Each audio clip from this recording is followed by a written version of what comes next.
할렐루야. 우리 주님의 사랑과 은총이 이 시간 예배하는 우리 모두 위에 풍성하게 임할 수 있기를 간절히 축복합니다. 오늘 우리가 읽은 이 이사야 47장의 말씀을 보면 바벨론 심판이라는 소제목이 붙어 있는 것을 보게 됩니다. 지금 이사야 선지자가 하나님께서 바벨론을 향하여서 무서운 심판을 계획하고 계시다는 것을 예언하고 있는 거예요. 특별히 오늘 말씀을 보면은 이 바벨론을 처녀 딸에 비유해서 이야기하고 있는 것을 보게 됩니다. 우리 먼저 1절 말씀 같이 함께 읽겠습니다. 시작. 처녀 딸 바벨론이여 내려와서 티끌에 앉으라. 딸 갈대아여 보좌가 없어졌으니 땅에 앉으라. 내가 다시는 곱고 아립답다 일컬음을 받지 못할 것임이라. 아멘. 지금 이사야가 바벨론을 처녀딸이라고 부르면서 하는 말이 뭐예요? 내려와서 티끌에 앉으라. 보좌가 없어졌으니 땅에 앉으라 그랬습니다. 그러면 여러분, 지금 바벨론이 원래는 어디에 앉아 있었던 거예요? 보좌에 앉아 있었던 겁니다. 여러분, 보좌에는 아무나 앉을 수 있는 것이 아니죠. 왕이 앉는 자리가 이 보좌입니다. 그래서 보좌에 앉는다는 것은 영광과 권세와 위엄을 가졌다는 이야기예요. 그러니까 지금 처녀딸 바벨론이 보좌에 앉아 있었다는 것은 바벨론이 그저 여염집 딸내미가 아니라 귀하디 귀한 공주님이었다는 이야기입니다. 그런데 그 보좌가 없어진다 그랬어요. 이제는 보좌에서 내려와서 티끌에 앉아야 한다는 겁니다. 의자는커녕 방석도 하나 없이 땅바닥에 주저앉아야 된다는 거예요. 이것은 바벨론이 누리고 있던 그 모든 권세와 영광을 다 잃어버리고 오히려 남들보다 못한 신세에 처하게 된다 하는 이야기이죠. 내가 다시는 곱고 아리따다 일컬음을 받지 못할 것임이라 그랬습니다. 바벨론 공주님이 보좌에 앉아 있었을 때에는 그를 보는 사람마다 이쁘다고 했겠죠. 바벨론이 많은 사람들로부터 사랑받는 존재였다는 거예요. 하지만 이제 그가 가지고 있던 그 모든 권세와 영광을 잃어버리고 나니까, 보좌에서 내려오고 나니까 이제는 아무도 그를 사랑해 주지를 않는 겁니다. 아무도 그를 이뻐해 주지 않는 거예요. 그리고 거기서 끝이 아니죠. 2절 말씀도 함께 보도록 하겠습니다. 시작. 맷돌을 가지고 가루를 갈고 너울을 벗으며 치마를 걷어 다리를 드러내고 강을 건너라. 아멘. 맷돌을 가지고 가루를 간다는 말이 무슨 말이겠어요? 지금까지 손에 물 한 방울 안 묻히고 곱게 자라왔던 이 바벨론 공주님이 이제는 자기가 부리던 종과 같이 열심히 일해야 되는 처지가 되었다는 겁니다. 또 이제 강을 건너는데 어떻게 건넌다 그랬어요? 너울을 벗으며 치마를 걷어 다리를 드러내고 강을 건넌다 그랬습니다. 이 그 당시 여인에게 있어서 속살을 드러내는 것은 금기시 되는 일이었습니다. 그래서 얼굴을 드러내지 않으려고 너울을 쓰고 긴 치마를 입고 그렇게 지냈던 것이죠. 여종과 같이 천한 사람들이었으면 모를까, 귀부인이라면, 특히 공주님이라면 자기 몸을 외간 남자들에게 결코 보이지 않는 법이었어요. 그런데 이제는 더 이상 그 공주로서의 체면을 지킬 수가 없게 되는 겁니다. 먹고 살기 위해서 자존심을 포기할 수밖에 없게 되는 것이죠. 당장 급하니까 속살이 드러나고 부끄러운 것이 보일지라도 그것을 어찌할 수가 없는 거예요. 그래서 5절 말씀에 보니까 뭐라고 했어요? 딸 갈대하여 잠잠히 앉으라. 흑암으로 들어가라. 내가 다시는 여러 왕국의 여주인이라 일컬음을 받지 못하리라. 처녀딸 바벨론이 보좌에 앉은 공주라 그랬습니다. 그러니까 이제 시간만 지나면, 때가 되면 자기가 여러 왕국을 다스리는 여주인, 그러니까 여왕이 될 것이라고 기대를 했겠죠. 하지만 하나님께서 그 기대를 꺾으신 거예요. 그의 모든 권세와 영광을 거두시고 잠잠히 앉으라고, 흑암으로 들어가라고 말씀하고 계신 것입니다. 그러면 하나님께서 이렇게 바벨론의 영광을 거두어 가신 이유가 어디에 있습니까? 우리 6절 말씀 함께 읽겠습니다. 시작. 전에 내가 내 백성에게 노하여 내 기업을 욕되게 하여 그들을 내 손에 넘겨주었거늘 내가 그들을 긍휼히 여기지 아니하고 늙은이에게 내 멍에를 심히 무겁게 메우며. 아멘. 사실 우리가 먼저 주목해야 할 것은요, 지금 바벨론이 이 영광을 왜 빼앗기게 되었는가 하는 것이 아니라 애초에 바벨론이 어떻게 그 영광을 누리게 되었는가 하는 것입니다. 여러분, 바벨론이 어떻게 그 모든 권세와 영광을 누리게 된 거예요? 처녀딸 바벨론이 보좌에 앉을 수 있었던 이유가 어디에 있는 겁니까? 하나님께서 그에게 권세와 영광을 허락해 주셨기 때문인 겁니다. 하나님께서 그를 보좌에 앉혀 주셨기 때문인 거예요.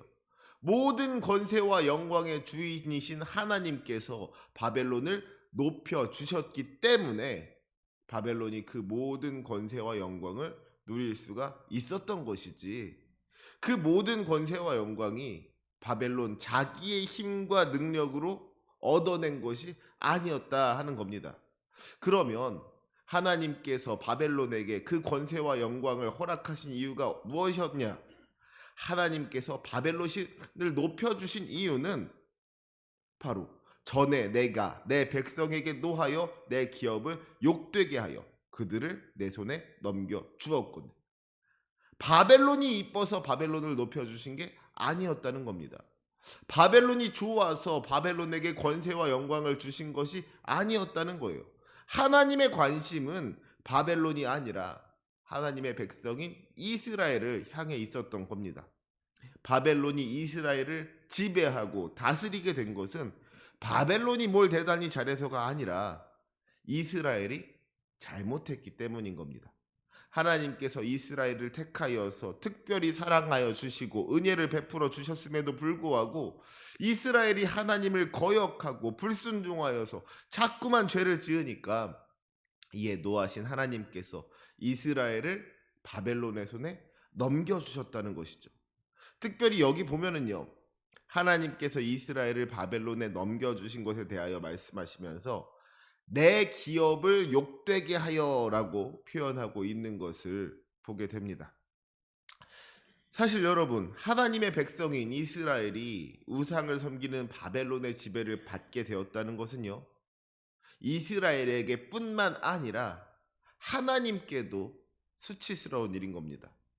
사람들이 생각할 때는 이스라엘이 바벨론에게 패배한 것이 하나님께서 이 바벨론의 신에게 패배한 것처럼 느껴질 수가 있는 거잖아요. 하나님의 영광을 위해서라면 그래서는 안 되는 것이죠. 아무리 이스라엘이 죄를 지었다고 할지라도 차라리 뭐 하늘에서 불을 내리시든지 아니면 무슨 역병을 보내시든지 그런 식으로 하나님께서 직접 심판하시는 것이 맞지, 하나님을 믿지 않고 우상을 섬기는 이방 민족을 통해서 하나님의 백성을 심판하신다는 것, 이것은 하나님의 입장에서도 하나님의 영광을 가리는 일인 겁니다. 그런데 하나님께서 그 수치를 감당하신 거예요. 자기 기업을 욕되게 하는 일을 감당하신 겁니다. 스스로 자기 이름에 먹칠을 하신 거예요. 왜 그렇습니까?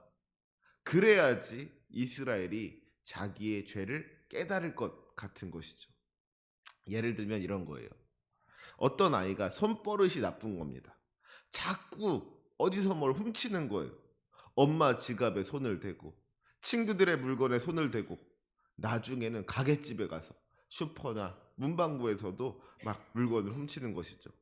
이 아이의 엄마가 이 아이의 그 나쁜 버릇을 고치기 위해서 엄청나게 애를 씁니다. 좋은 말로 타일러도 보고요. 말로 해서는 안 되니까 체벌을 하기도 하는 거예요. 그런데 혼을 나도 그때뿐이고 이 아이가 그 나쁜 버릇을 고치지를 못하는 겁니다. 계속 자꾸만 도둑질을 하는 거예요. 그런데 어느 날 이 아이가 슈퍼에서 도둑질을 하다가 걸렸어요.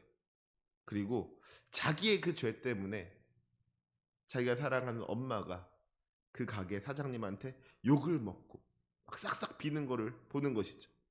막 자식 교육 못 시키냐고 막 욕을 먹으면서도 제발 좀 봐달라고, 아이가 훔친 물건 내가 다 변상할 테니까 용서해달라고 이 아이의 엄마가 사장님한테 빌더라는 것이죠. 그러면 그 모습을 본 아이의 마음이 어떻겠습니까? 차라리 자기가 혼나는 게 낫지, 자기 때문에 엄마가 혼나는 걸 보는 거는 너무 힘든 거예요. 그래서 비로소 그렇게 끊기 힘들었던 도둑질을 끊어내는 것이죠. 마찬가지로 하나님께서 자기의 기업을 욕되게 하시고 하나님의 백성인 이스라엘을 바벨론의 손에 넘겨주신 것은 그렇게 해서라도 이 이스라엘을 깨닫게 하기 위한 것인 겁니다. 이스라엘이 자기들의 죄를 깨닫고 회개할 수만 있다면 하나님께서 못하실 일이 없는 거예요. 그래서 하나님께서 함께 수치와 모욕을 감당하신 것이죠. 그러니까 결국 무슨 말입니까?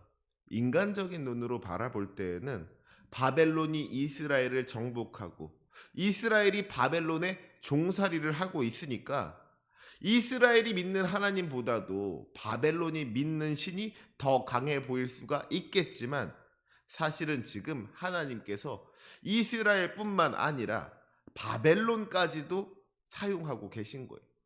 이스라엘뿐만 아니라 바벨론까지도 다스리고 계신 겁니다. 하나님을 믿는 이스라엘뿐만 아니라 하나님을 믿지 않고 우상을 섬기는 바벨론까지도 사용하셔서 이스라엘을 깨우쳐 주고 계신 거예요. 하나님께서 하나님의 백성 이스라엘을 깨우치기 위하여서 바벨론이라는 이방 민족을 사용하신 겁니다. 그래서 바벨론을 높여주시고 그에게 권세와 영광을 허락해 주신 거예요. 그런데 문제는 하나님께서 바벨론을 높여주셨더니 바벨론이 그 힘과 권세를 가지고 필요 이상으로 이스라엘을 괴롭혔다는 겁니다. 6절 말씀 후반절에 보니까 뭐라 그랬어요? 내가 그들을 긍휼히 여기지 아니하고 늙은이에게 내 멍에를 심히 무겁게 메우며 그랬습니다. 하나님께서 이스라엘을 바벨론의 손에 넘겨주시기는 했지만 그렇다고 해서 바벨론이 이스라엘을 학대하기를 바라시는 것은 아니셨다는 것이죠. 자기가 힘이 있다고 해서 자기보다 약한 일들을 괴롭히는 것, 학대하는 것, 이것을 우리 주님께서 기뻐하실 수가 없는 겁니다. 또 거기에 더해서 바벨론의 죄가 한 가지 더 있었어요. 7절 말씀 보시기 바랍니다. 말하기를 내가 영영이 여주인이 되리라 하고 이 일을 내 마음에 두지도 아니하며 그들의 종말도 생각하지 아니하였도다. 아까도 말했지만 바벨론이 보좌에 앉을 수 있었던 이유가 어디에 있어요? 하나님께서 그 보좌를 허락해 주셨기 때문인 것. 바벨론이 잘나서 자기의 힘과 능력으로 그 자리를 얻어낸 것이 아니라 이스라엘을 깨우치기 위한 심판의 도구로 사용하시려고 하나님께서 바벨론에게 권세와 영광을 허락해 주신 겁니다.